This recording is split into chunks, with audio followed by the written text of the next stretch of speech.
بے وطن پاکستانی اور ایک شہید کی بھتیجی فلائٹ لیفٹیننٹ علی عادل بخاری کی بھتیجی کی حیثیت میں 9 مئی کے جو غیر آئینی غیر قانونی اقدامات تھے، جس طرح ریاست کے اداروں کے اوپر فوجی تنصیبات کے اوپر حملہ کیا گیا، اس کی میں بھرپور طریقے سے مذمت کرنا چاہتی ہوں۔ میں کیا ہر پاکستانی شہری کے لیے 9 مئی کا جو دن ہے وہ بہت مشکل اور تکلیف دہ دن تھا۔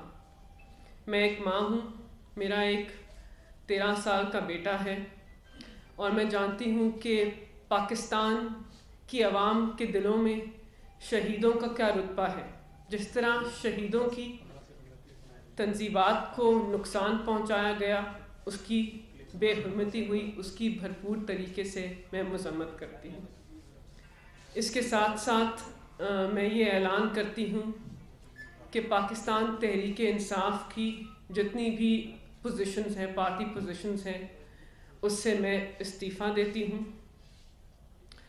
میں ایک وکیل ہوں۔ میں نے 2012 میں اپنی برطانوی شہریت کو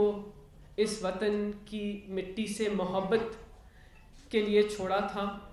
میں نظام عدل کی بہتری کے اندر ایک کلیدی کردار ادا کرنا چاہتی ہوں، اور میں چاہتی ہوں کہ بحیثیت ایک وکیل میں پاکستان کے اندر ایک اہم کردار ادا کروں۔ میں چاہتی ہوں کہ بحیثیت ایک ماں اور ایک بیٹی، کیونکہ میری مدر ایک کینسر سروائیور ہیں، میں چاہتی ہوں کہ میں اپنی فیملی کے ساتھ، اپنے بیٹے کے ساتھ، اپنی ماں کے ساتھ، اور اپنا جو پروفیشن ہے اس کے اوپر اپنا جو وقت ہے اس کو اب میں اس کو وقت دے سکوں۔ میں تحریک انصاف سے ریزائن کرتی ہوں، استعفیٰ دیتی ہوں، اور اس پارٹی سے لا تعلقی کا اعلان کرتی ہوں۔ بہت شکریہ۔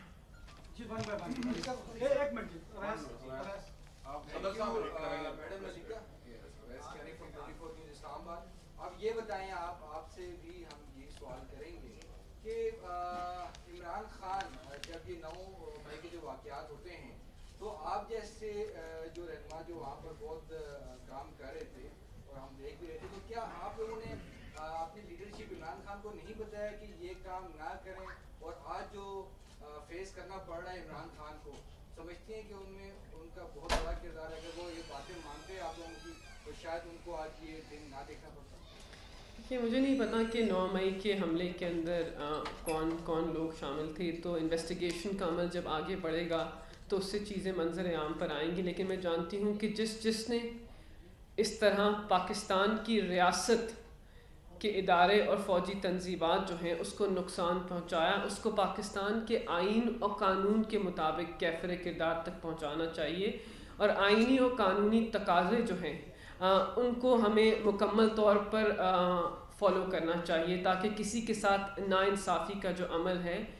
وہ آگے نہ بڑھے۔ اور جس طرح انویسٹیگیشن کا عمل آگے بڑھے گا، آئی تھنک جو اس کے پیچھے لوگ ہیں وہ منظر عام پر آئیں گے، اور آئی تھنک ان کے خلاف عدالت کے اندر کارروائی بھی پاکستان کے آئین و قانون کے مطابق آگے بڑھے گی۔ جی میم، یہ بتائیے گا کہ کچھ اس طرح کا تاثر دیا جا رہا ہے پی ٹی آئی کے جو لوگ بچ گئے ان کی طرف سے، کہ زبردستی پارٹی سے لوگوں کو چھوڑنے کی، پارٹی کی زبردستی کھلایا جا رہا ہے؟ آپ کے اوپر کوئی پریشر ہے پارٹی چھوڑنے کا، یا اپنی من سے، اپنے دل سے، اپنی مرضی سے آپ پارٹی چھوڑ دیں؟ دیکھیں، ہر کسی کی پارٹی چھوڑنے کی اپنی وجوہات ہو سکتی ہیں، لیکن میرے اوپر کوئی زور زبردستی اور دباؤ نہیں تھا۔ میرے اور بھی ایز اے پاکستانی شہری، ایک محب وطن پاکستانی، جو سب کچھ ہوا میں اس کے ساتھ کھڑی نہیں ہو سکتی، تو میں نے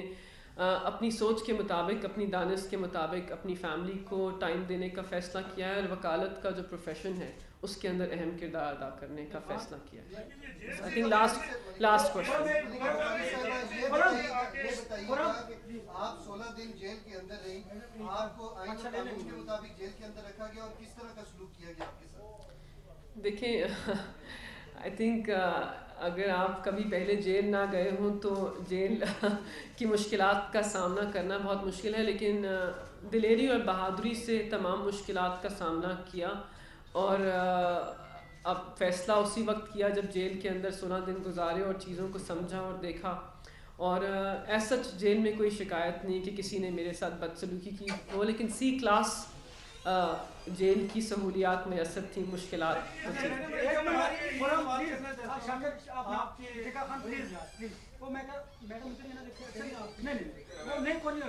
ٹکا خان کو سوال کرنے کا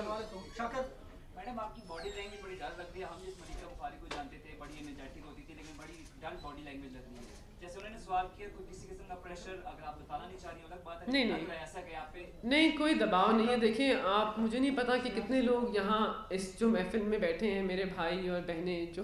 جرنلسٹ ہیں، کتنے دن اڈیالہ میں ٹائم گزار کے آئے ہیں۔ اگر آپ نے کبھی اڈیالہ جیل کے اندر ایک دن گزارا ہو مئی کی گرمی میں تو ذرا مشکلات ہوتی ہیں، بس وہ کچھ تھکن ہے اور کچھ ویسے بھی آئی تھنک ذہنی طور پر جو کچھ پاکستان میں ہوا اس سے ہر پاکستانی شہری جو ہے وہ پریشان ہے، تو مجھے بھی پریشانی کا سامنا ہے۔ یہ بتائیے گا کہ ایک تو بتا دیجیے گا کن کن عہدوں سے آپ نے استعفیٰ دیا، کیا کیا عہدے تھے، اور دوسرا یہ کہ آپ نے ہمیشہ بڑی بیلنس گفتگو کی، جی پھر کیا نوبت آئی کہ آج یہ پارٹی جو ہے کس بات کا یہ نتیجہ بھگت رہی ہے، کہ کون سا بیانیہ تھا کہ جو اس پارٹی کے لیے مشکلات کا باعث بنا، اور میسج کیا ہے پارٹی کے لوگوں کے لیے؟ دیکھیں میں پی ٹی آئی کی لیگل اسپوکس پرسن تھی اور ان کی جو مین کمیٹی تھی اس کی ممبر تھی، تو میں نے اس سے استعفیٰ دیا ہے۔ لیکن دیکھیں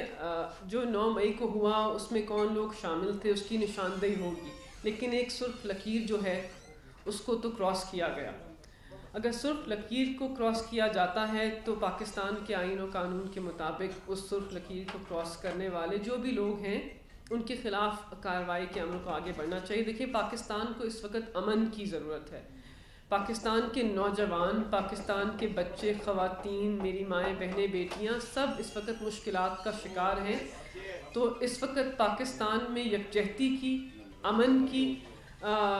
جو میسج ہے، میں صرف وہی میسج دینا چاہوں گی کہ ہم سب کو محب وطن پاکستانی کو اور تحریک انصاف کے لوگ بھی محب وطن پاکستانی ہیں، سب کو مل کر اس ملک کے اندر امن کو ترجیح دینی چاہیے، اس ملک کے اندر اپنے جو ترجیحات ہیں اس کو درست سمت میں لے کے جانا چاہیے۔ اس کے علاوہ اور کوئی میسج میرے پاس نہیں۔ ماضی میں ہمیں دیکھا تھا کہ خان صاحب نے اس طرح بیانات دیے ہیں آرمی کے خلاف، پھر جو باوردی لوگ ہیں ان کو بھی اس طرح بنایا گیا، تو کیا آپ خان صاحب کے ان بیانات کی بھی مذمت کریں گی؟ اور دوسرا سوال یہ ہے کہ خان صاحب کے کیا پیغام ہے؟ پتہ نہیں آپ کون سے بیانات کی بات کر رہے ہیں، آپ واضح کرتے تو میں اس کی بات نہیں۔ دیکھیں پیغام تو صرف یہ ہے کہ پاکستان کی عوام جو ہیں